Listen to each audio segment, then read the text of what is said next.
I didn't. I didn't even know. I was gonna Well, say Link at least got something for Star's sake.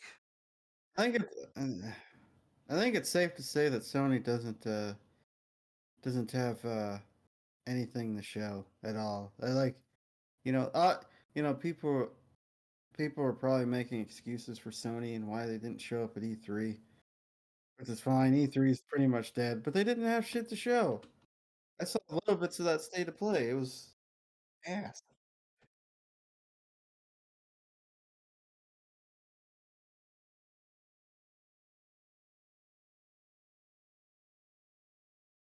They were roasted.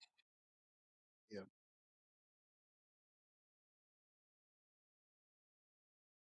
Hmm.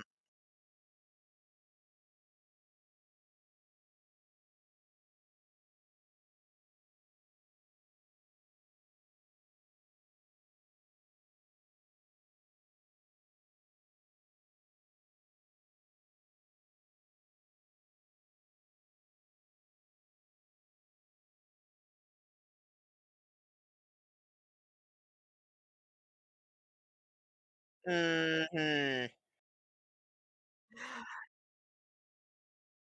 Uh-huh. Yeah.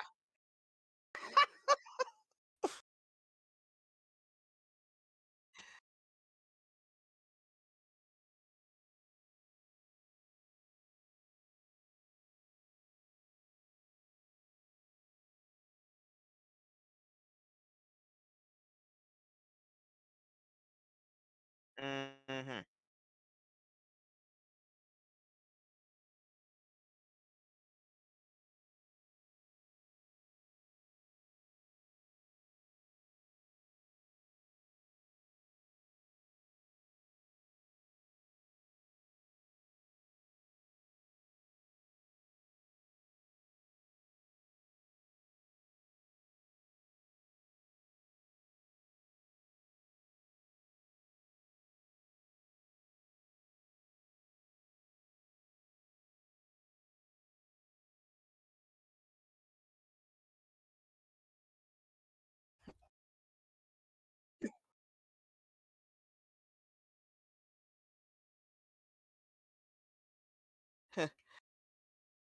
I was about to say VR's not catching on as fast as everybody's hoping for.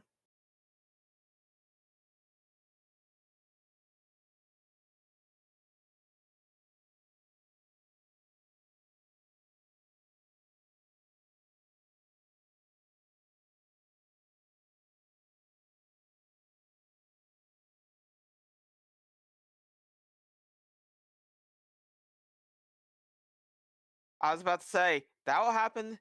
That will happen when you Red Fox are turning blue.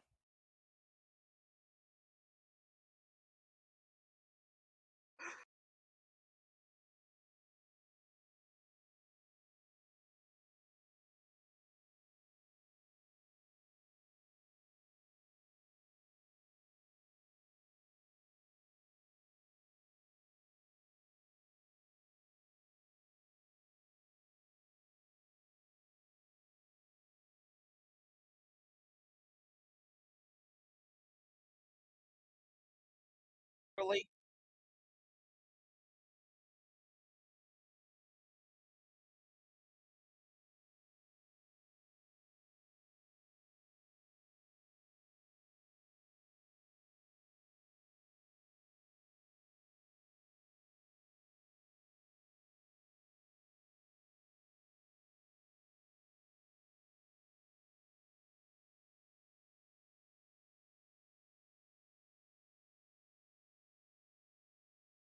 Started.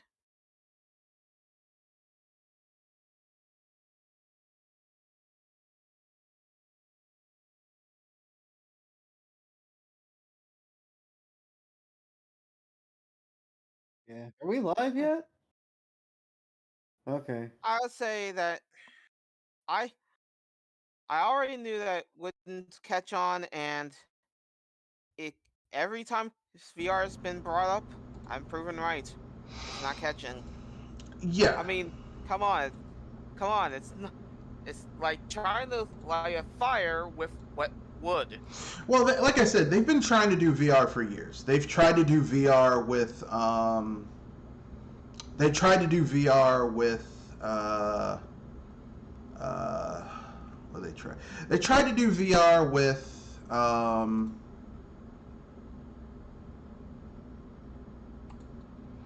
They, they, they tried to do VR with like in the 80s. They tried to do it in the 90s. They tried to do it in the early 2000s.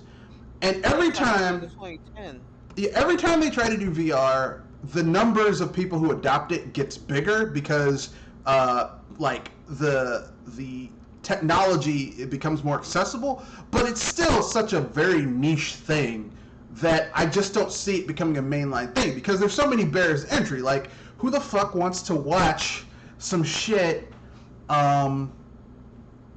you know, on your face, like have some shit on your face? And I know a lot of people who are into it, who are really enthusiastic about it, and for those people, God bless you. But for me, I'm just not really. I'm not into it. There's several obstacles, which include visual impairment. Well, for me, it's not so much visual impairment. It's just more shit that I have to wear on my face, and you know, I have enough shit on my computer desk that it's crowded. I have to clean it once a week. So at this point, I'm like, I don't need more shit in my gaming area, in my computer area. So that's my own personal opinion. But anyway, so Moss Book 2, it's a sequel to a game that I don't think anyone gets. I guess it sold well enough that Sony's like, yeah, we can have a sequel. I don't get it. Then they talked about Arcadegeddon. It's a Fortnite knockoff. It's a Fortnite knockoff. I will share it using my screen share. It's essentially it's a Fortnite knockoff. And if anybody knows some of us on this podcast, Fortnite is not our favorite thing to watch. I'm gonna keep it. I mean, speak for yourself. I don't really have. I'm not for or against Fortnite because I haven't played it. I know a lot of people are into it, but like, I'm kind of, you know. I got flooded with Fortnite memes for years. I'm tired of it. I'm not for or against Fortnite because I haven't played it. I've seen people play it. I'm not really. Oh my god, I have to play Fortnite. I know what happened. I know my audio went to default instead of my devices because my computer automatically updated my Windows 10. I love Microsoft, you bastards. Anyway, yeah. So, but I got it fixed.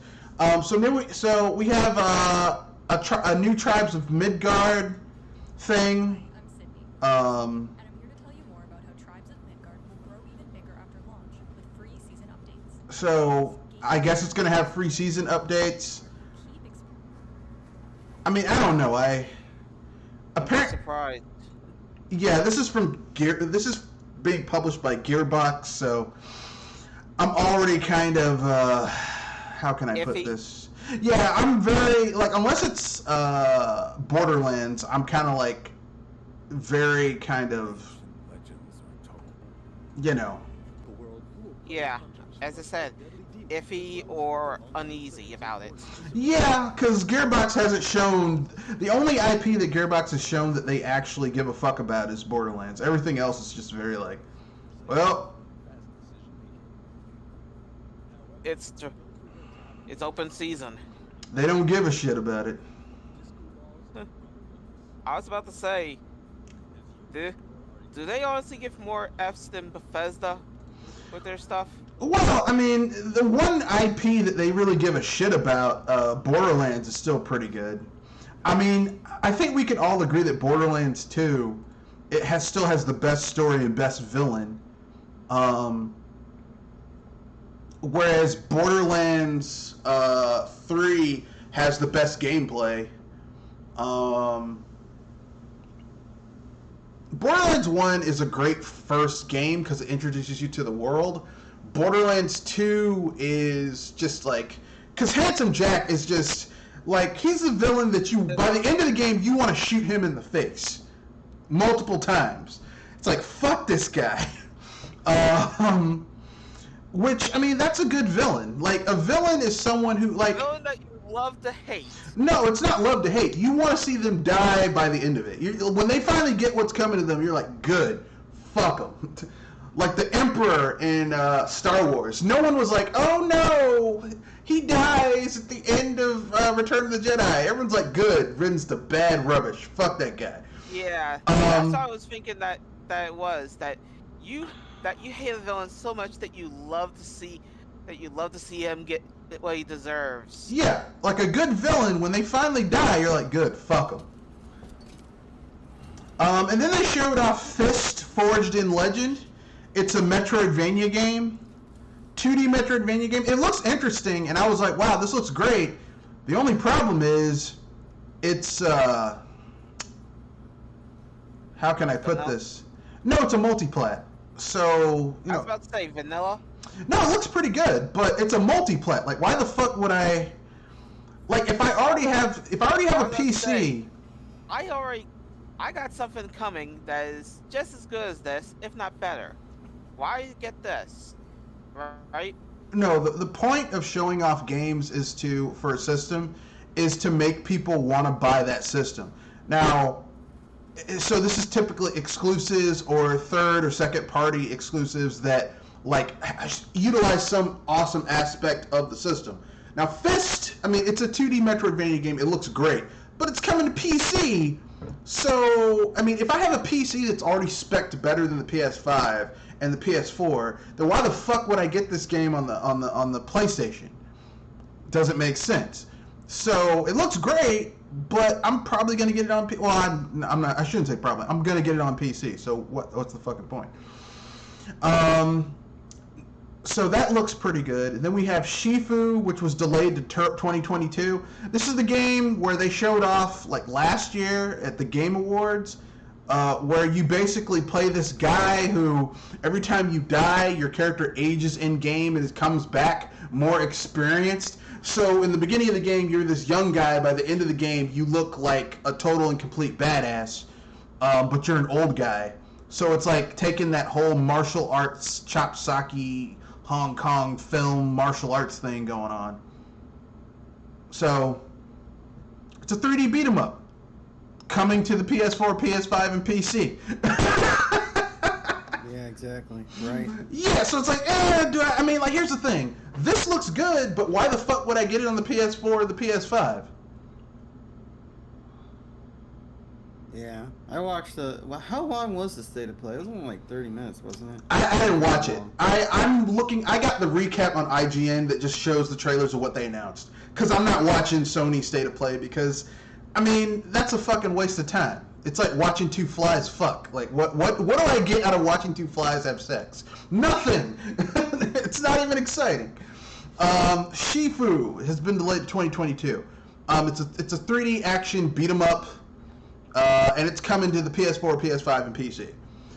Then we have Jet, which is developed by Super Brothers. Their previous game was that game where you basically are like, it's like a demake, like 6-bit game where you go. It's like a platformer, but there's a story going on. I have the game for free, but I've never played it because it just didn't interest me. But this game is basically a sci-fi exploration game where you can't actually fight. All you can do is run away from shit. So it's got an interesting premise, but it's coming to the PS4 and PS5.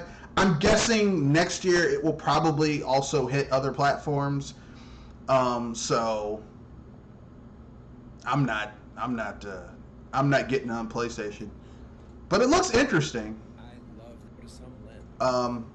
You know, I like the idea of you being a explorer, exploring planets, scanning shit, that type of thing, and the fact that you don't have any weapons. You just gotta kind of be smart with your resources. I like shit like that.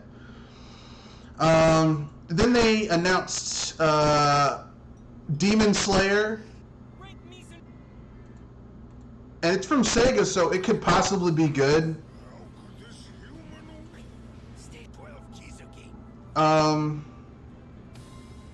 I mean, it looks interesting. There's only one small problem. It's coming to everything, so, you know, why?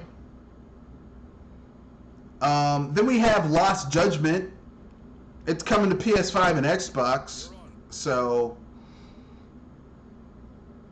Oh, they're re-releasing Death Stranding.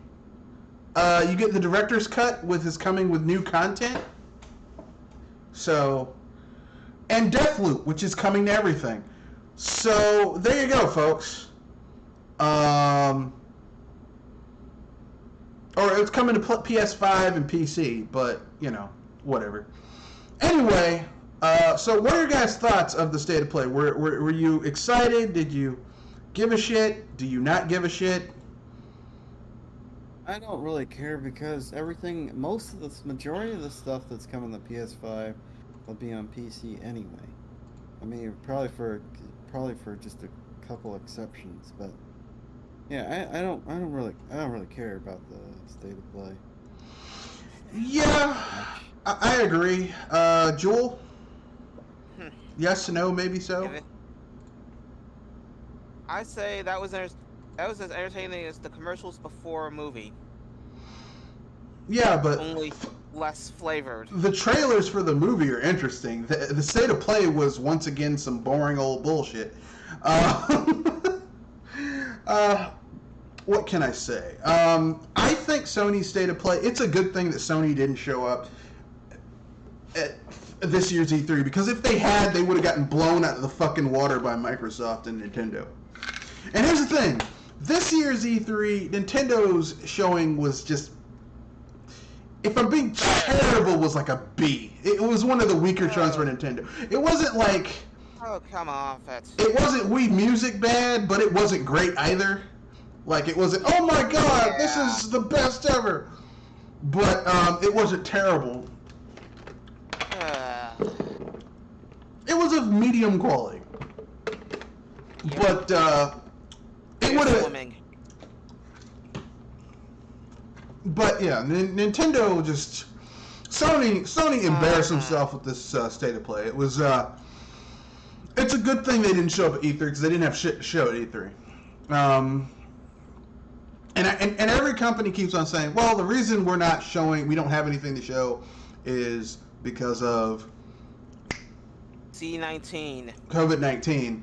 But I also think a lot of it was just, a lot of games got delayed, because when Cyberpunk 2077 came out, and people saw that, CD Projekt Red shit that game out, that should have had a 5-year development cycle in 4 years, they were like, we can't just put some shit out and then, we'll patch it later. So,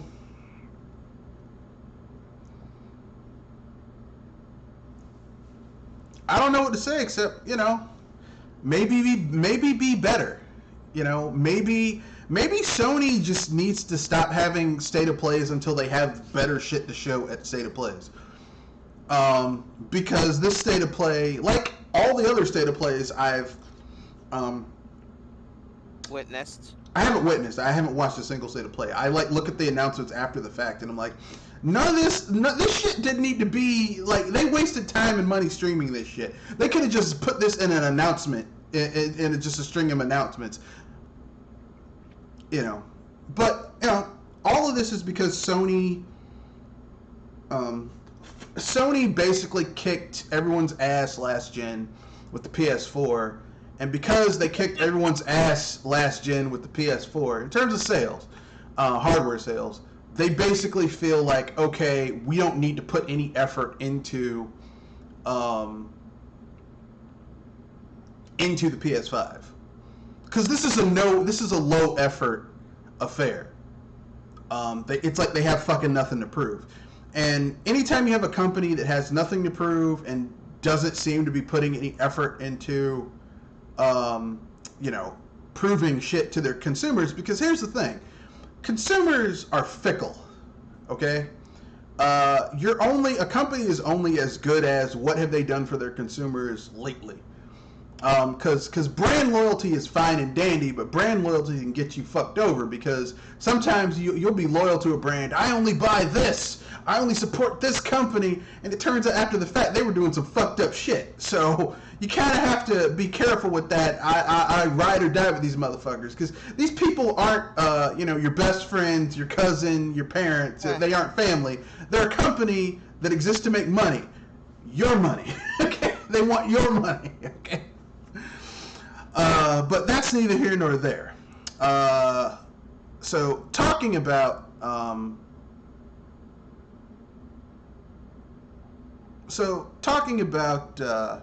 companies that want your money, Which is everyone.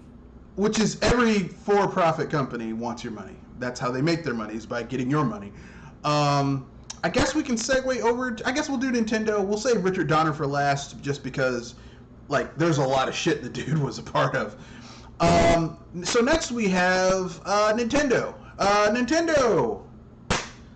As you know, this year was the 35th anniversary of The Legend of Zelda, which is amazing. And what did Link get for his 35th anniversary? Keychain. He got a fucking Game & Watch, a repurposed Game & Watch, and what else did he A get? new game. No, he didn't get a new game. I say he got a new game announcement at least. I didn't say which one. What new game did Link get? That would be we didn't even that would get a be the collection. select- We just got all we're getting is a Game & Watch and Skyward Sword HD remake. That's Which pretty we much all already knew got. about from last year. Yeah. So what? I mean, come on! It makes sense if they did a re-release of Twilight Princess and Wind Waker. Obviously, for the next gen system, they were going to do a re-release of Skyward Sword. So that's not really like amazing surprise. That's like, okay, that makes business sense because you already like the same engine. They basically used a port of this, like a upgrade of the same engine for Twilight Princess and Wind Waker for Skyward Sword. So it's not like once you have that engine, why not reuse it and just up-res the assets and release an HD version? That come on. So that's not really, oh my god, I can't believe they did that. So that's not a new game. That's a re-release. That's a HDified re-release of some old shit. So we get a repurposed Game & Watch and an old ass game. Now they do fix a lot of the issues that some people had with Skyward Sword. Like you have the option to not have to use the motion controls, so you're not going to be in the middle of a fucking fight and have to recalibrate the goddamn motion controls in the middle of an intense sword fight. Because that was a smart design choice, Nintendo. So they kind of, they gave you the option to use more conventional controls. Smart move for Skyward Sword. But so, yeah, and you get a repurposed Game & Watch because they had so many of those Mario Game & Watches just sitting around. They're like, the assembly line. They're like, well, we'll do some shit for Link. But, I mean, at least Link got some sloppy seconds. You know what Donkey Kong got? Not a goddamn thing. Nothing. to quote Willy Wonka from Willy Wonka and the Chocolate Factory, you get nothing. You stole fizzy lifting drinks. You get nothing. So Join us. I thought to myself, I said, considering that Donkey Kong is arguably is the video game character that put Nintendo on the map and essentially introduced the world to Mario, you would think Nintendo would have enough sense. Hey, it's the 40th. Hey, we should at least do something for Donkey Kong. No, fuck that monkey motherfucker. And literally, they didn't do shit for him. I mean, Link at least got a re-release of arguably, in my opinion, one of his worst games, and a shitty little Game & Watch. What did Donkey Kong get? Not a goddamn thing. The two worst games. What? Well, yeah. The two worst games because, well, how many people wanted the first Legend of Zelda with as it was in the past? I mean, the thing is this. The first Legend of Zelda is iconic because it was the first adventure-style game that actually kind of made sense. The problem with the first Legend of Zelda is it's kind of archaic now. I mean, personally, I think that if Nintendo were smart, they would remake the first two Legend of Zelda games Metroid Zero Mission style and make them more gamer friendly. Like Zero Mission is a better version of the original Metroid. They should do the same thing with the first two Legend of Zelda games in a new engine. But that would make sense, and gamers might like that. And Nintendo doesn't give a fuck about those things because right now the Switch is selling gangbusters, and they don't have to try that hard. So they're like, we'll just do the bare minimum, and these fuckers will give us their money anyway. Or at least that's the way it feels to me. I could be wrong. They could look, Nintendo, even though we like to say they could do this, they could do that, Nintendo is still like the smallest of the big three. And they probably don't have the manpower resources to do all this. They have the money, they don't have the manpower. And Nintendo doesn't just like hiring people just to do certain shit. Like if they're gonna hire people, they're gonna have them for years and have them do multiple things and not just one thing. Which is a smart business move. But, that's me looking at it from a business standpoint. But as a gamer, I'm like, you guys have the money to do this. Why? Why would you do that? Why would you not do something good for Donkey Kong? Hell, even if you guys just did like, okay, we're doing a limited run on a cartridge that has like Donkey Kong Country 1, 2, 3, Donkey Kong, the original the first three Donkey Kong games, the NES, Donkey Kong games, maybe arcade versions, I don't know, and then maybe like Donkey Kong 64. Combine all those games in one cartridge, maybe make them a little bit, easier to get into, and just sell it for like $50-$60. That would have been something. No, what does Donkey Kong get? Nothing. Nothing. So, what would you guys have liked to see for Donkey Kong's 40th? To be honest with you, I would actually wanted to see the arcade Donkey Kongs to know how the heck did Cranky get so crabby at the point. Well, you have to realize that Mario did kidnap him and keep him in a cage and torture and abuse him, right? That would be with number 2. But no, yeah. the first game. The reason Donkey Kong went mad and ran away in the first game is because Mario was mistreating him. And then in the second game, once he recaptured him again, he tortured him even more. So bad that his son had to go rescue his ass. That's what I was saying, that I remember 2, he got it worse than what he did in 1. So, yeah. Kenoshi, do you have anything you would have liked to have seen Donkey Kong do in the new Donkey Kong Country? Maybe a collection of those Donkey Kong games that were on the GBA and the DS. Yeah, I would have liked that. I played a little bit of those. Those were all right. You do know that Donkey Kong for the Game Boy Advance was a completely different game. Like the Donkey Kong Countries for the Game Boy Advance had content that was completely different than what you had on that was different from the SNES. And the Game Boy Color games was different from what the SNES had. Like Donkey Kong Land was different from Donkey Kong Country. I was saying, yeah, I know that. Maybe like a collection of those games and the SNES games, or maybe a collection of those puzzle games that they had. It was kind of like a reimagining of Donkey Kong. Donkey Kong 93. The Donkey Kong and Mario arcade game. Yeah, well, later in the series became March of the Minis and shit.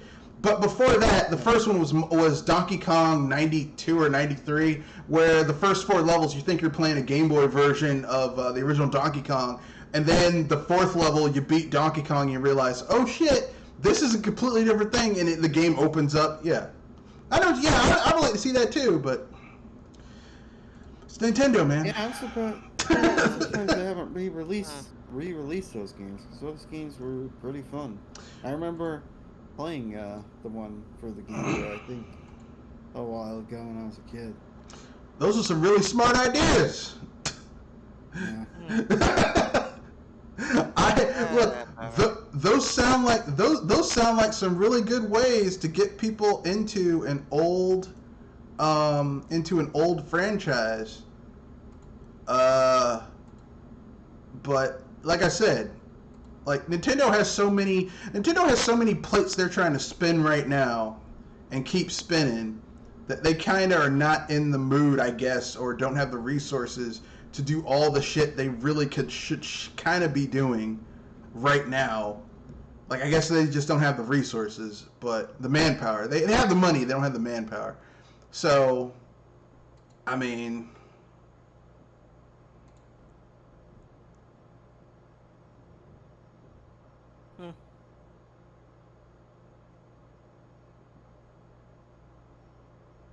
so, I don't know. I mean, for me, like I said, I would have preferred to have seen them take the franchise and do something cool with it, but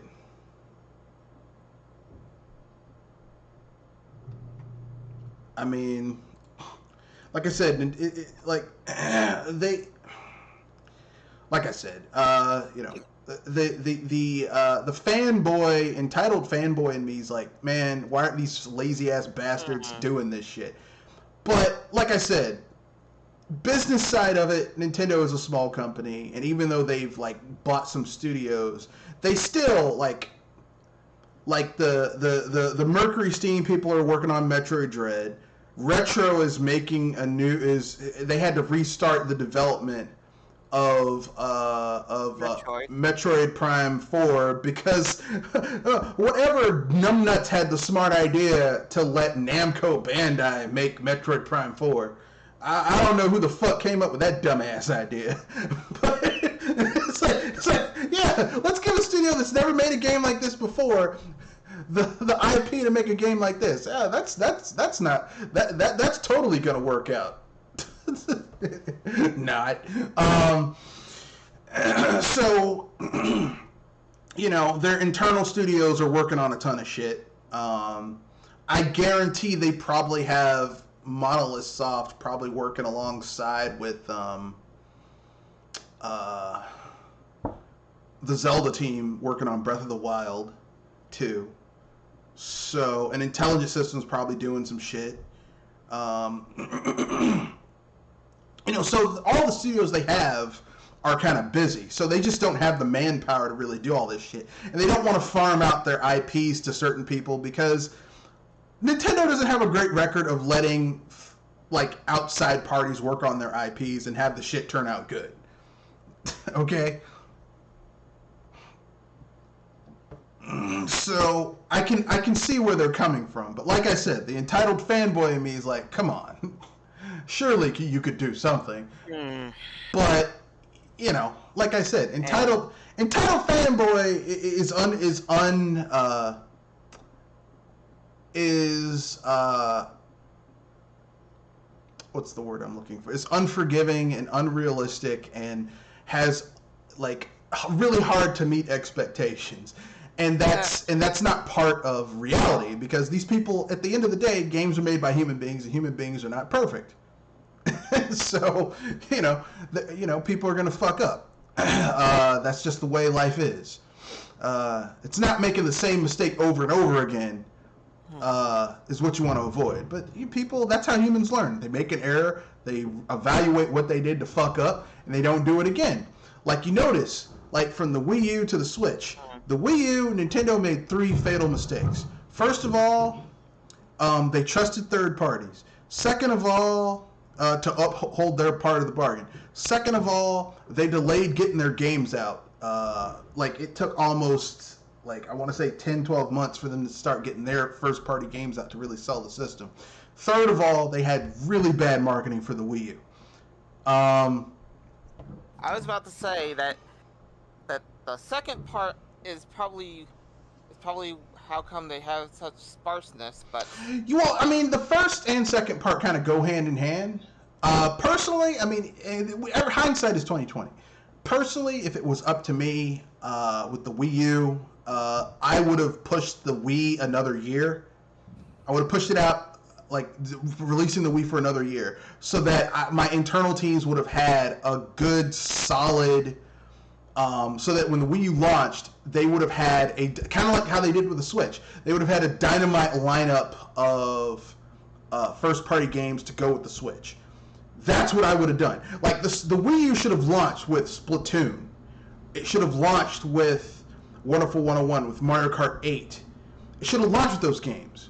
And if the Wii U had launched a year later with like 3 or 4 of those games at launch, the Wii U would have been far more successful as a console than it was. But that year, of them just hanging out, stomping on the Wii U too.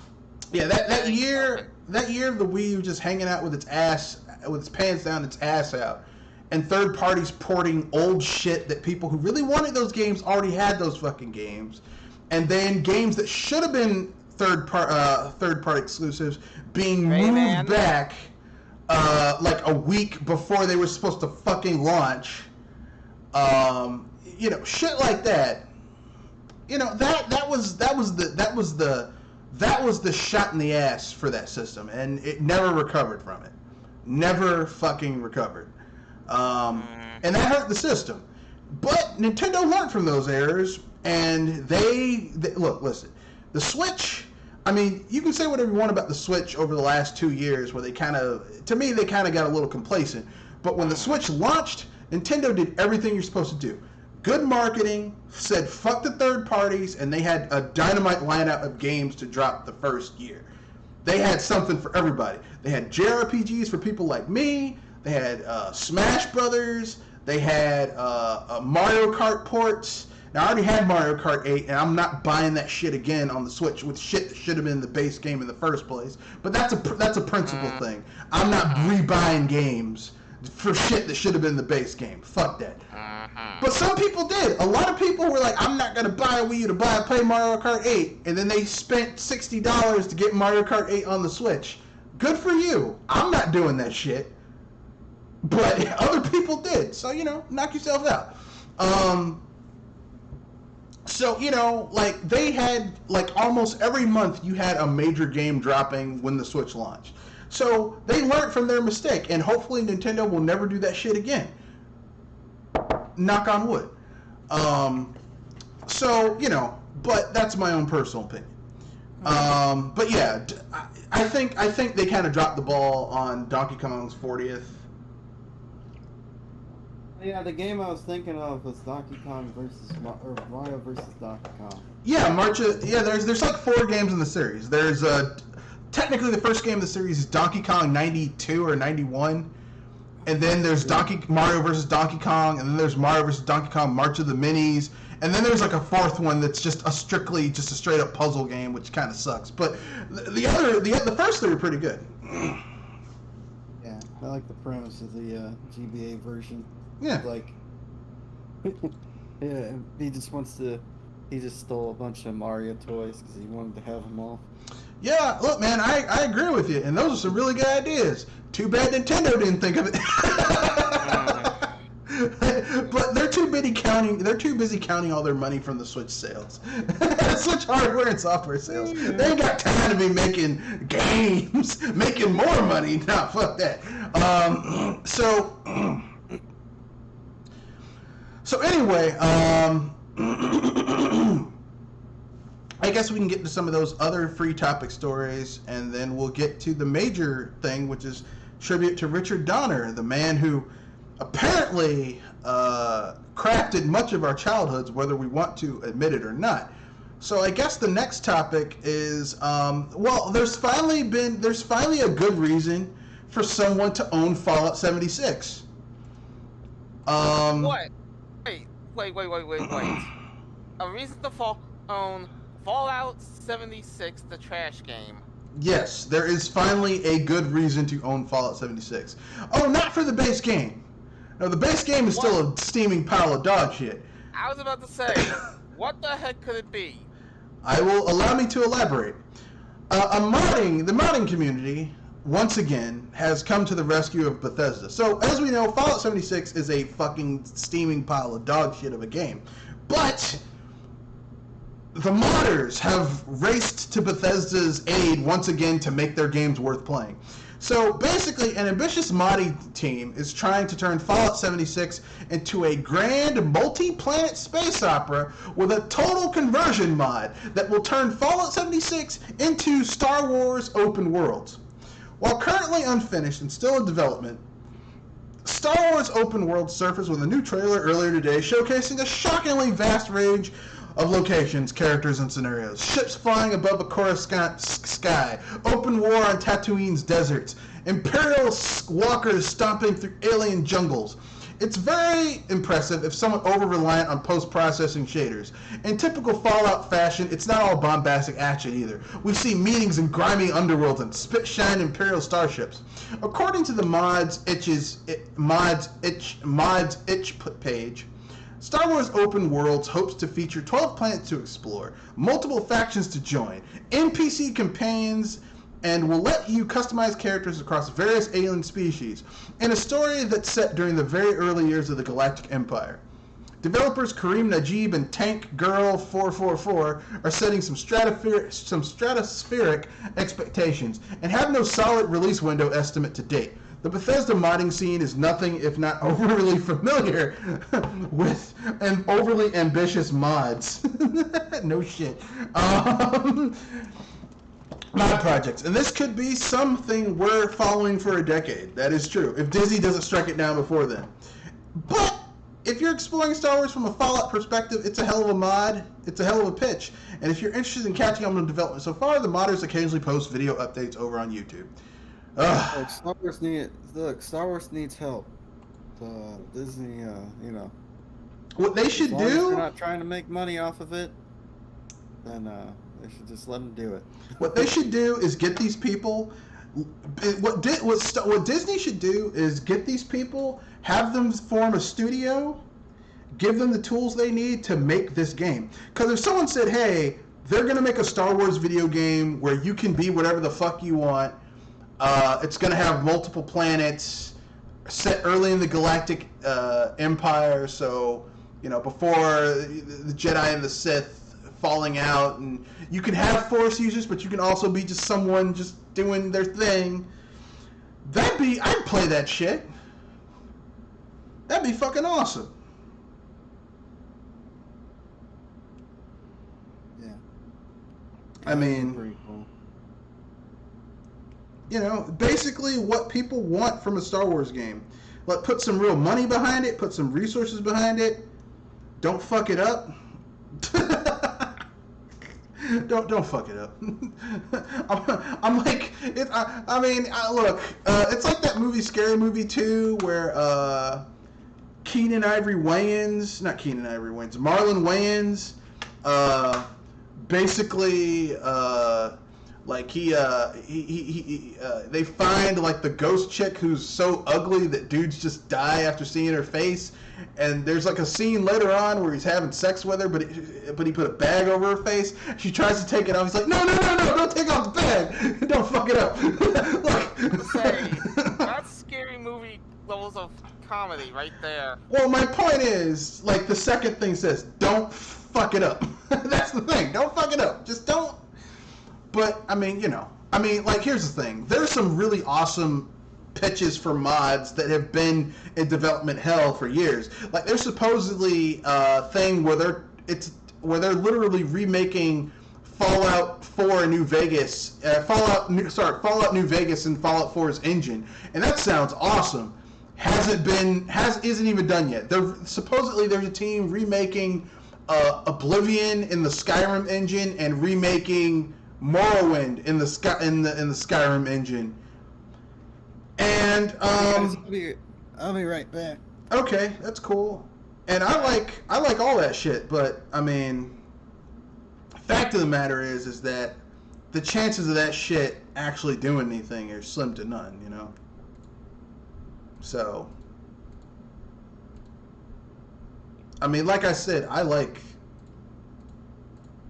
you know, the only reason to own, like, there's some games you buy because you like the game, and then there's some games that you buy because, like, modders have made it worth playing. Fallout is, but anything from Bethesda is one of those things where it's like, okay, the only reason I would play this is because,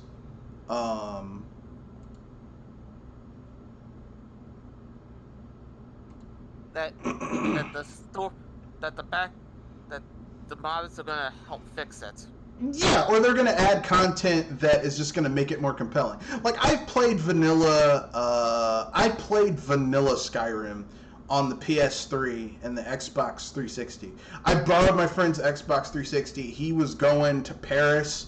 No, he went on a European backpacking trip, and he basically was like, "Hey man, I know you're gonna be in summer school." I was taking like 2 classes in summer school, but it was like they were like one was in the first 8 weeks of summer school, and the second was in the second 8 weeks, so I couldn't just leave campus. So I was like, fuck, I only have 1 class. I'm in the dorms. I'm just going to stay here. So what I wound up doing is he left his Xbox 360, and I played Skyrim on the 360. And I gotta say, the game itself was much more stable on the 360 than it was on the PS3, but that's neither here nor there. So, I mean, Skyrim is one of those games that after you play the vanilla version of the game, you never want to play that game again, like the way they want you to play it. So with mods, you can add so much cool shit to it. You can change up the combat system.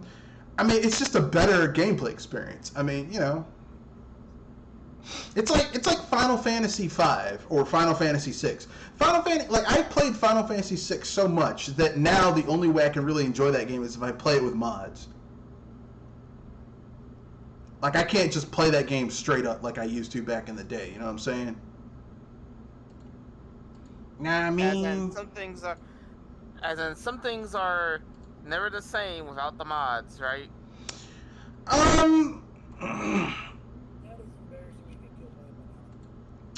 I mean,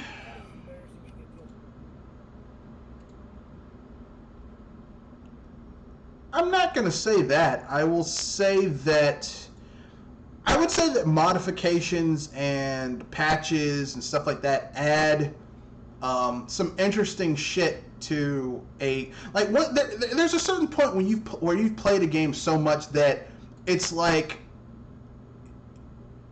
your enjoyment has plateaued out. You know what I'm saying? It's like I played Link to the Past so much that the only way I can really enjoy it is now I have to play it with mods to change, like randomizers or something. Okay, I see. Like I can't. You kind of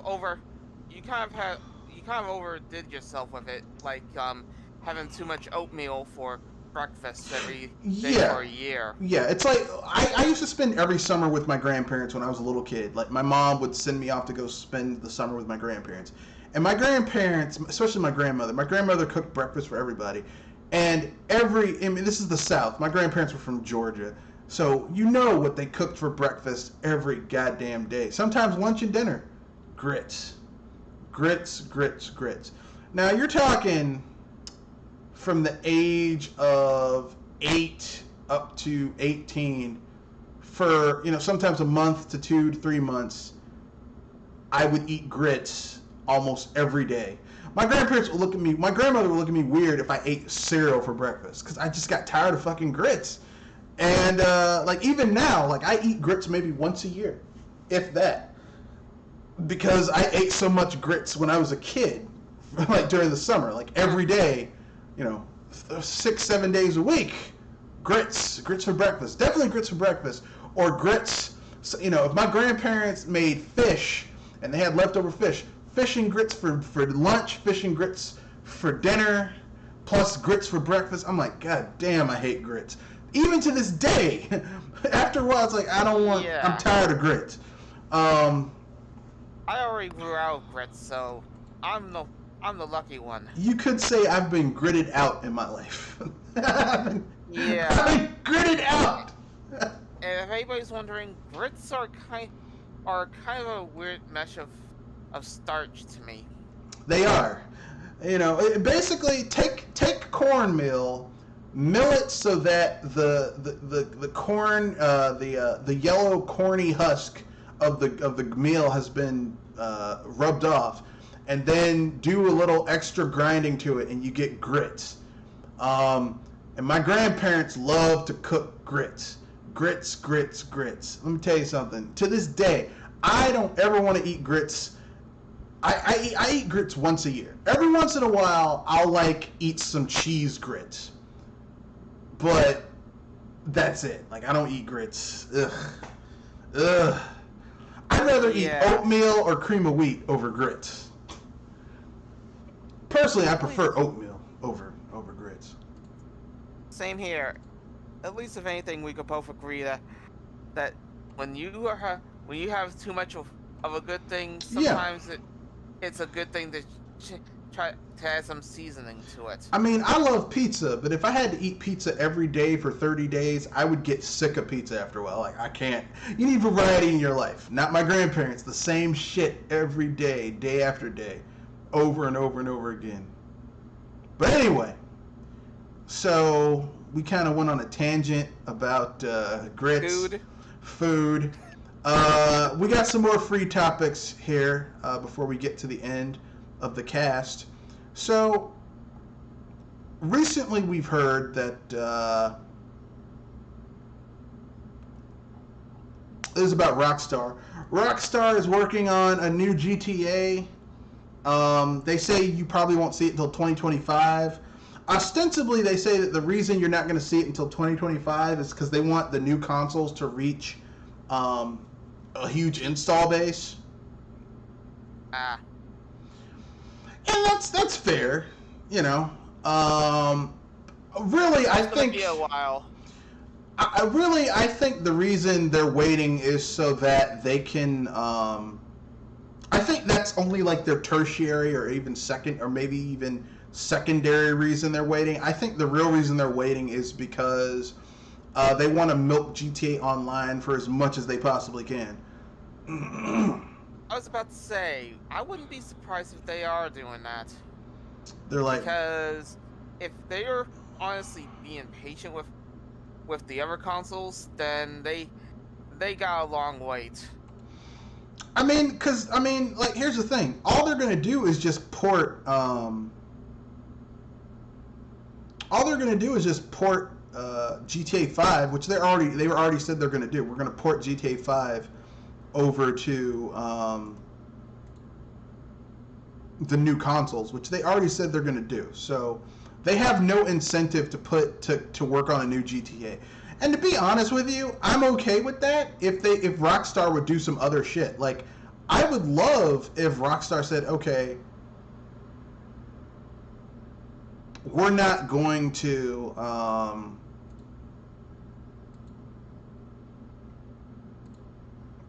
we're not going to release a new GTA. Okay. Could we get a Bully 2? Or even just a re-release of Bully with some extra content or something? I don't know. Because, there are some games that I like from Rockstar. I know some people oh, you're a Nintendo fan. Look, just because I'm a fan of a certain company doesn't mean I don't play other shit. So... I was gonna say that's like saying that just because you're a fan of sports team X means that you don't enjoy seeing other sports teams. Yeah, that's true. Though if you're part of a certain football team that keeps on losing every year, I have to wonder how you have your endurance. Well, no. If you're part of a football team that loses every year, but you still, every year, they win 1 or 2 games, they're going to the Super Bowl. Okay, what the fuck is wrong with you? Those are Redskin fans. I was trying to not name names. Oh my. But ouch.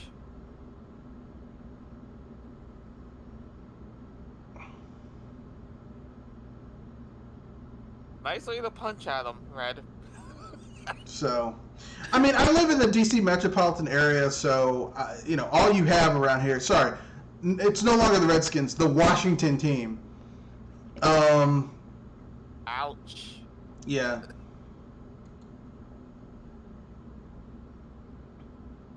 So, I'm not really all that into it, but that's my own personal. That's my own personal opinion. I know some people are going to get mad. What do you mean you don't like the Redskins? I've never liked the Redskins. I hate that team. I let you roast who you thought was the worst team. So I mean, the reason I don't like the Redskins or the Washington team is because as a black person, they were the last team to integrate. The last fucking team to integrate in the NFL. And the thing is that, like, they were the last team to integrate, and yet, like, we know for a fact that the NFL and the NBA are, like, there's a huge amount of black people,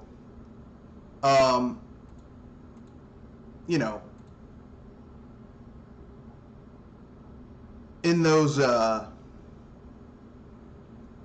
like I think the NBA is like 85% black people, and the NFL's like 89%. Like basically, if you took all the black people away from those two sports, you wouldn't have the sport. It just wouldn't exist. So to have a team that revels in the racist history that team used to be made out of, I can't. I'm not down with that. Oh yeah, I get you already. I was just saying that if anything, having being part of a team that loses every year so badly, Yeah, it kind of makes you feel sorry for them or wonder how they tolerate it. Plus they put a curse on my favorite team. My favorite team in the NFL are the Pittsburgh Steelers. Because I like Mike Tomlin, their black coach. And the thing that pisses me off about it is, like, they were undefeated and doing really well, and then they played the Redskins, and the Redskins just fucking put a curse on that damn team, and just Screwed them over. like they started losing and doing bad. I'm like, these motherfuckers, they put a curse on my favorite team. So even now, I'm just like, I don't like that team. I don't like them. I don't like them at all. But anyway, those are my opinions. I know some people will disagree with me because they can. Or they're Redskins fans. Yeah, I mean, a lot of people love the Redskins in this area. I don't because, I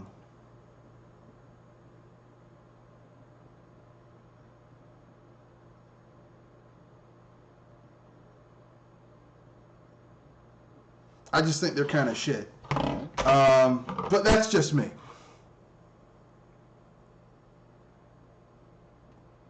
But that's my own personal opinion.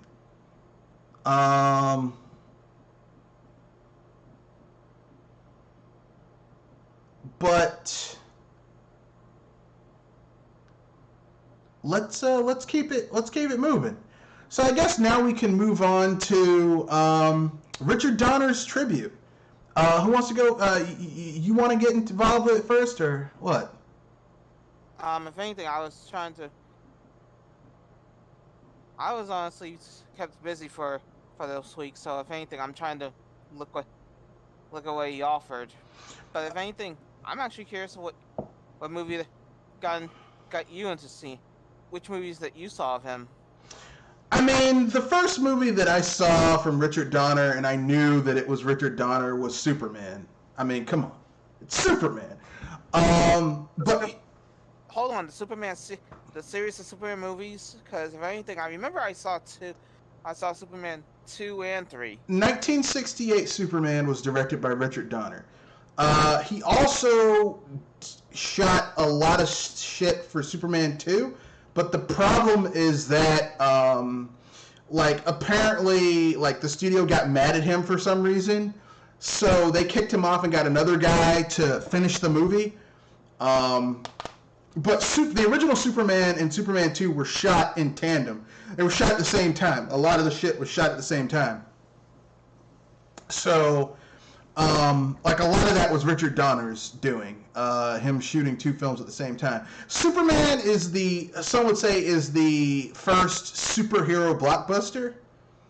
And I agree with that. And here's the thing. Superman gave us, the big tagline for Superman was, you will believe a man can fly. And, I mean, even though the film, some of the film's special effects haven't aged well, Christopher Reeves, Donner's direction of Christopher Reeves as Superman has basically, that's one of the best versions cinematically of Superman we've ever had. We have not had someone who's done better since, sadly. Many have tried, none have succeeded. That's all I can say on that. But That's quite a title to give. I mean, think about it. I mean, okay, cinematically, we're just talking about movies. We're not talking about TV shows. Okay, is Brandon Routh from Superman, from the Bryan Singer Superman, is he better than Christopher Reeve's Superman? No. Come on.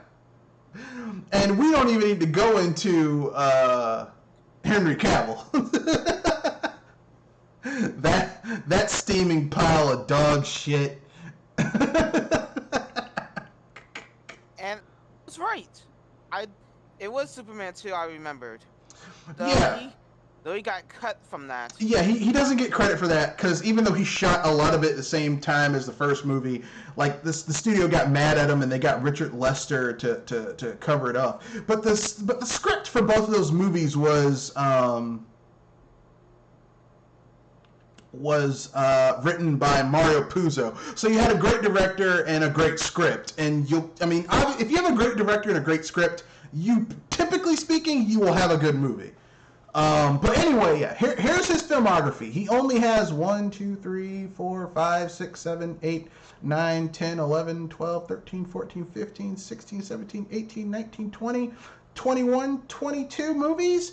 But all of these movies are pretty good. So the first movie he did was X-15, about rocket research program. That was in 1961. Then Salt and Pepper, which is a British comedy film with Sammy Davis Jr. and Peter Lawford. Then Lola, which I don't know what that's about. It's probably one of those Lolita knockoffs. Then in 1976 he does The Omen, which is one of the scariest fucking devil films in the 70s they had a lot of devil films. The big one was The Exorcist and then The Omen.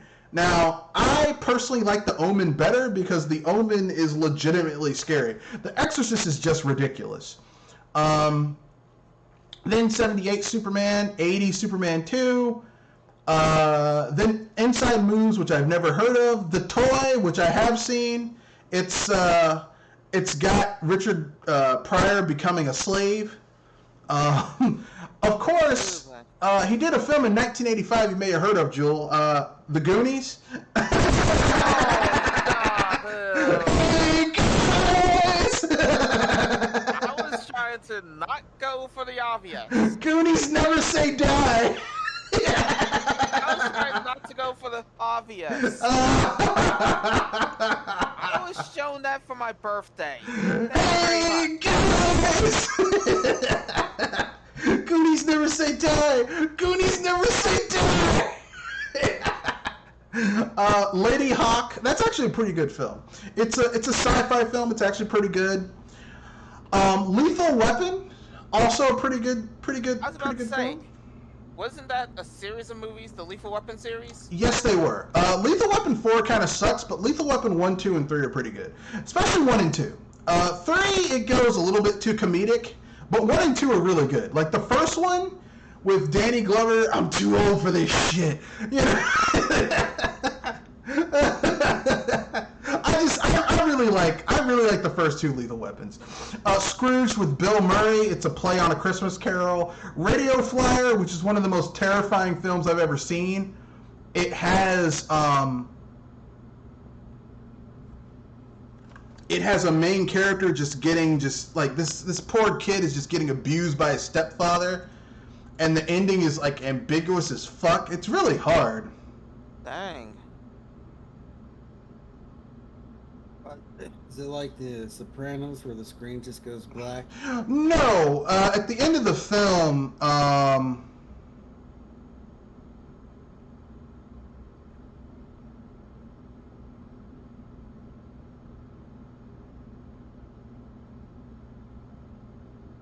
like basically what happens is it's about these 2 boys played by Elijah Wood and the kid from Jurassic Park.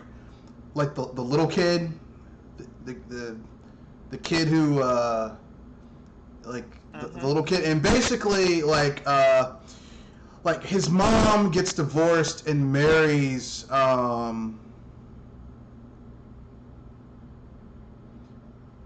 this guy, and he's an alcoholic, and he beats the little kid. Like he's constantly abusing this kid. He gets drunk and he beats this little kid, and like the kid sees that their mom is happy with this guy because he's an alcoholic, and when he's not drinking, he's actually a nice guy to their mother. Their mother is happy, and they have a dog. So eventually, what happens is that like the guy beats this little kid, the littlest kid who plays Elijah Wood's brother. He beats the kid so bad that he gets a broken arm, and like it's domestic violence. At the end of the film, they build this play airplane with a radio flyer wagon. That hence the name of the film, Radio Flyer. And his brother flies away. And like it's like basically like the ending is very ubiquitous because you don't know if his brother died or like he was murdered, but eventually the abusive stepfather is arrested and thrown in jail, and his mother divorces him and all that type of shit. But it's one of those films I remember watching as a kid. I'm like, this is really fucking intense. It's very well directed. It didn't make a lot of money, but it is very well directed. Yeah. I mean, it's a Richard. I mean, come on, man. It's a Richard Donner film. Richard Donner really didn't make bad movies. You might not like them, but I mean, he was a very professional in the way he directed shit. But anyway, yeah. So he did Lethal Weapon 3, Maverick, Assassins, Conspiracy Theory, Lethal Weapon 4, Tales from the Crypt Ritual, Timeline, and 16 Blocks was his last feature-length film. Now, he has a lot of films that he was the executive producer on, like Omen 3, The Final Conflict. He was a executive producer on The Lost Boys, Delirious, all 3 of the Free Willy films, the 2 Tales from the Crypt movies, Any Given Sunday, X-Men 2000, and X-Men Origins Wolverine. So okay, he did quite a lot. Yeah, this dude did a lot of shit, and makes me actually happy to know that I actually know a few of his movies. Yeah, he also directed the first episode of The Twilight Zone. Wow. The one that starred William Shatner. So it's like Terror at 20,000 Feet, where he's like, you know, there's something on the wing. There's something out there. Where there's a gremlin on the wing tearing up the plane. So Richard Donner had been in the game a long time, and everyone's like, well, it's a tragedy that he died. The man was 91. He lived a full fucking life. Oh yeah. Yeah, when you hit 90s, something's bound to go south, and well, if anything, it's an eventuality. Yeah, people see some old person, they're like, oh, an old person died. Man.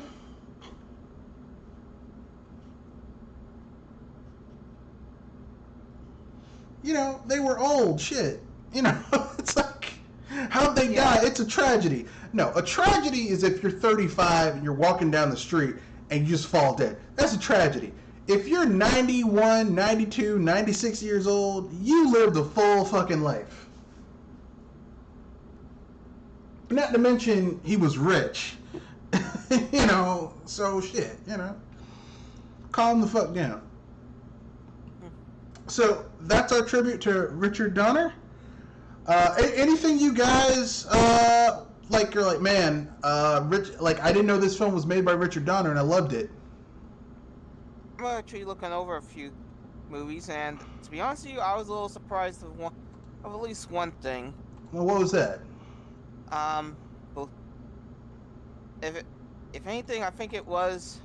Yeah, I'm right. It was Tales of the Crypt, and I'm surprised that he did three episodes of it.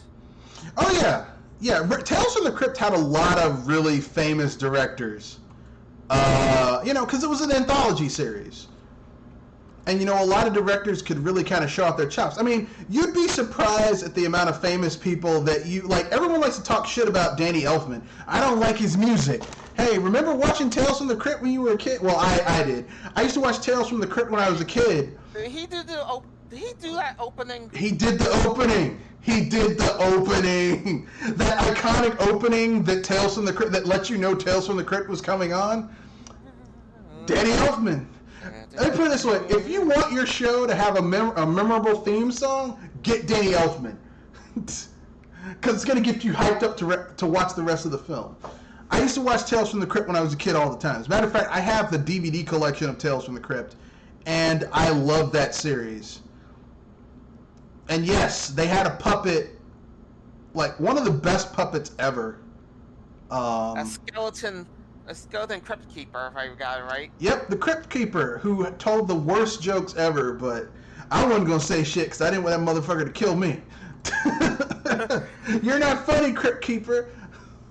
Well, how about you join me in the grave? Okay, man, I was just fucking around. Jesus. Anyway. Yeah, that's one of those rare things that you ever get to find out about a show. Well, I mean, Danny Elfman was the go-to guy. I mean, think about it. Danny Elfman did the score for Batman, and I mean, I don't care what anyone says. That is the best Batman theme song ever. One? No, the animated series took the song from the Batman from the '89 movie, which was done by Danny Elfman. Wow. And then they took it for the animated series. So for me, when people are like, "Oh, what's Batman's theme song?" That is modern Batman's theme song. Is the Danny Elfman score? Okay. I was thinking that he did the animated series. I didn't know that it was for the movie originally. Yeah, the movie came out first. The movie came out in '89. The animated series didn't come out until. Let me look it up. Batman the animated series. Careful, because there's many animated series of Batman. Yeah, but when someone says Batman the animated series, like, you know, they're thinking Batman the animated series. 92. A few years off, okay. Yeah, so they basically took it from the series. Says the series took influence from Batman '89 and Batman Returns, and they took the music from the series. Initially took a variation of music written by Danny Elfman for the Burton films as its theme. Later episodes would use the new theme with a similar style by Shirley Walker. Walker was occasionally Elfman's conductor for the films. So, yeah, they just stole everything. The score of the series was influenced by Elfman's work on the Burton films as well as 1940s film noir. So, yeah, they just stole the shit from Elfman. I mean, they used Elfman's thing. So, yeah, Elfman did it first for the movie, and then they used it for,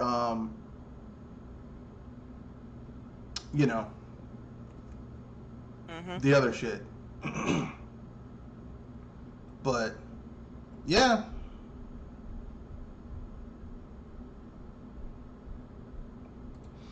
Yeah. So even though people like to talk shit about Danny Elfman, I'm like, I prefer Danny Elfman and John Williams over Hans Zimmer, because Hans Zimmer can go fuck himself. I'm sorry. Although, you know what? I take that back, because a lot of the shit that I used to be like, man, Hans Zimmer sucks at his music. It turns out that a lot of that is just Christopher Nolan being a terrible director. It's like, turn down the volume of your shit. No, I can't do that. I want people to pay attention to the music. Like, don't do that. Anyway, so anything else you guys want to say before we wrap things up, or before we get to the final segment, which is Asshole of the Week?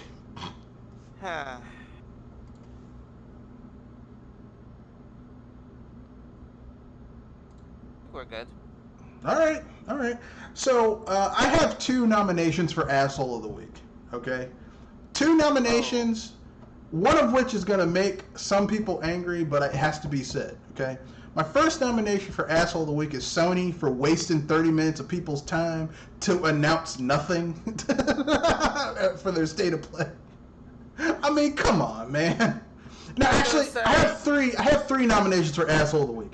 The first one is Sony. It's Sony. The second one is Ubisoft. Now, what did they do this time? Ubisoft announced that they're going to make a live service Assassin's Creed, and they're going to get 2 studios who don't like each other to work together to do it. And the reason these 2 studios don't like each other is because some of the people who were abused and harassed by some of the people in power who fucked people over with the employee misogyny debacle they had at Ubisoft, which they still haven't fixed or addressed. They've paid lip service to it, but they haven't done any action beyond it. So, people fired? Oh, some of the people were cast out as sacrificial lambs, but the other people who, like, okay, you know how every time there's something like this, companies say, we are appalled at this behavior, and we are taking steps, we're hiring an independent company, and then you don't hear about them ever actually doing anything after that? They pay lip service to the idea, but then nothing happens after that. Maybe a few people get fired, but not all the people who were involved with it. You get what I'm saying? That's what Ubisoft is doing. Sometimes they end up firing the people who were abused, so yeah, well, get that pesky person out of there. Let me put it this way: think about the people who left Ubisoft and who were driven out of that company by the people who were abusing them. Like, all the talent. I mean, there's a reason all of Ubisoft's games have felt the same for the last 10, 15 years. Because basically, you had the people in power were doing this shit and squashing every new idea that came out. So, you know, if people had their own little fiefdoms and they weren't going to let anyone step on their toes in their fiefdom. I'm sorry. I'm trying to pry my hand from my face. Who the heck can be worse than Ubisoft at this point? Right well, now? I said nominations, okay? These are nominations. My third nomination is Nintendo for forgetting the 40th anniversary of the video game character that put them on the fucking map as a video game company, Donkey Kong. Now here's, I'm going to add an asterisk at the end of this. They could, before the end of this year, say, hey, you know, have an announcement, you know, we have some other shit to announce. We have a Donkey Kong game coming out. They could do that. This could be changed. This, you know, but, you know, as it is, 3 nominations for Asshole of the Week. Anyone want to add a nomination to the list? After what I heard, I got an obvious. I mean, it's obvious who I'm picking. You don't have a nomination? Which is a surprise because I would usually try to at least look up for one. But then again, I would, you actually trounced my idea of the Call of Kojima, or whatever the news that's going on with Kojima being having people get get angry because of the Xbox ideas. All right. So you override mine. Okay, so you're going with Ubisoft? I had I'll go Ubisoft over the Kojima idea I had. Okay, all right. Kanoshi? Hoshi? I don't have a nomination, but I think I might. What I'm picking is obviously Ubisoft. Don't understand why they're having two studios who hate each other work together for this project. Assassin's Creed.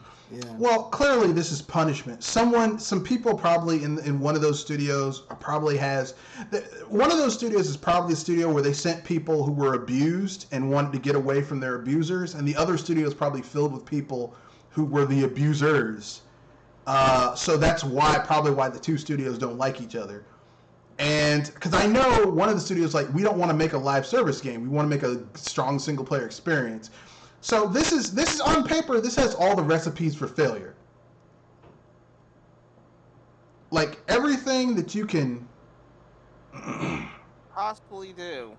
for failure. So Yeah. Thank you, Ubisoft. It's gonna be likely you're gonna end up in our A-hole of the year section. yeah, at the rate they're going, yeah, they probably will be our asshole of the year. But anyway, And EA can't even catch up at this point. because EA's bad, but like, here's the thing: EA is terrible as a business. But EA will work you to the bone. But I don't think any employee at EA has to worry about someone making comments about how they're going to bend you over a desk and sodomize you until your mind opens up. Yeah, that's hitting me. Like, here's the thing, okay? You expect, unfortunately, because the video game industry doesn't have unions for the workers, for the programmers, and there's no strong worker rights laws in a lot of the places where these companies are located, and no one will really advocate for strong workers' rights laws for these people. Basically, they don't really have a say. So you're going to be worked like a fucking dog. There's going to be crunch time. You're going to get fucked over by the man. And that's bad enough. But then to have all of that smashed on you, but then also, if you're a woman, to have someone make comments to where essentially allude to they would love to sodomize you to death. Yeah. Clearly enough to make me wonder, when is Ubisoft going to get shot in the orbs for some of this stuff? Or have your boss force you to take a bite out of some magic brownies without your knowledge that they're magic brownies, because there's some people who have a marijuana allergy and can die from that shit. It's like shit like that. Yeah, marijuana's not, contrary to popular some people, marijuana is not a magic drug. It's still a drug at the end of the day. Yeah, and you can be allergic to it just like anything else. Like, there are people who are allergic to penicillin. My grandfather was allergic to penicillin. If you gave him penicillin, he could die from it. So it's like, my point being is this. Everyone, like, there's some people who are, it's just like there are people who are allergic to peanuts. There are people who are allergic to shellfish. There are people who are allergic to pot. They can't smoke pot. They can't eat pot. They can't be around people who smoke or eat pot. There are people who have latex allergies, so they have to buy special condoms for themselves. Like, they can't use certain stuff. There's certain products they can't use. There are people who are allergic to, who have red meat allergy, so they can't eat red meat. They have to eat poultry and pork and chicken. So my point being is this, EA was doing all that shit, and that's bad enough. But then, Ubisoft, okay, you have the normal bullshit that you just accept is going to exist within the video game industry, on top of, normal stress that just goes with having a high-stress job. But on top of that, people actively doing some very fucked up psychological torture shit to people. And that makes Ubisoft worse than EA, which is amazing because, you know, Yves Guillemot said that he wanted to make EA into the French. He wanted to make Ubisoft into the French EA. Congratulations, you've made a place that's worse than EA. So much worse than EA. I think he should be prideful of that. Oh yeah, look, that's amazing. Like here's the thing. I never thought you would hear me on my own podcast say, well, you know, they're worse than EA. EA's not as bad as them. Shit. EA is not as bad as Ubisoft. Think about that. Okay? And we didn't know how bad the shit was. But like I said, Jason Schreier did his thing where it turns out they've been doing this shit for 10, 15 years, which means it probably was going on longer than that. It's just people didn't say shit. So, you know, it's fucked up, man. Yeah, you got people that have dreamed about getting into the video game industry, and, you know, working for a big company like Ubisoft, it's a honor for a lot of those people, so they're not gonna, some of those people aren't gonna say stuff. Yeah, they're going to be quiet. They're going to just sit down and not say a fucking word.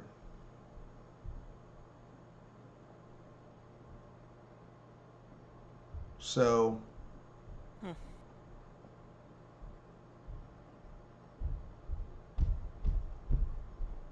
anyway, anything else you guys want to say before we move on to the end of it? Say, what else do we got left? No, that's it. Anything you guys want to pimp out before we wrap things up?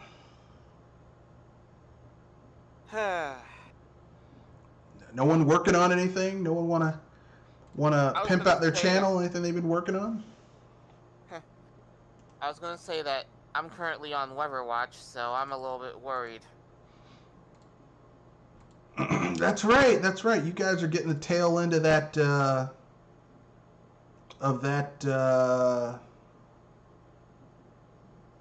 Tropical storm. That tropical storm. Yeah. That is not. Fun. Yeah. Tropical storms are not being exacerbated by global warming, even though, you know, the rate of tropical storms and hurricanes has been going up steadily every year for the last 10, 15 years. But it doesn't exist. It's a hoax. Thank you, climate deniers. You know. But that's neither here nor there. That's the end of the podcast. Rate, comment, share, subscribe.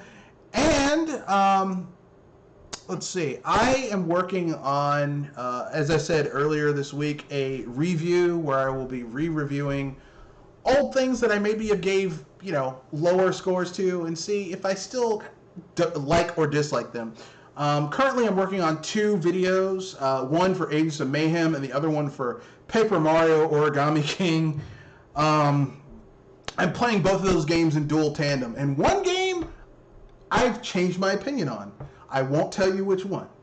The other game, my opinion has stayed the same. So those the re-review series, they're small little 5-minute videos where I just go over, you know, if my opinion has changed, or if not, why my opinion has or has not changed, and would I recommend the game. So with that being said, that's the end of the podcast. Rate, comment, share, subscribe, and Don't forget to hype responsibly. good night. Stay bright.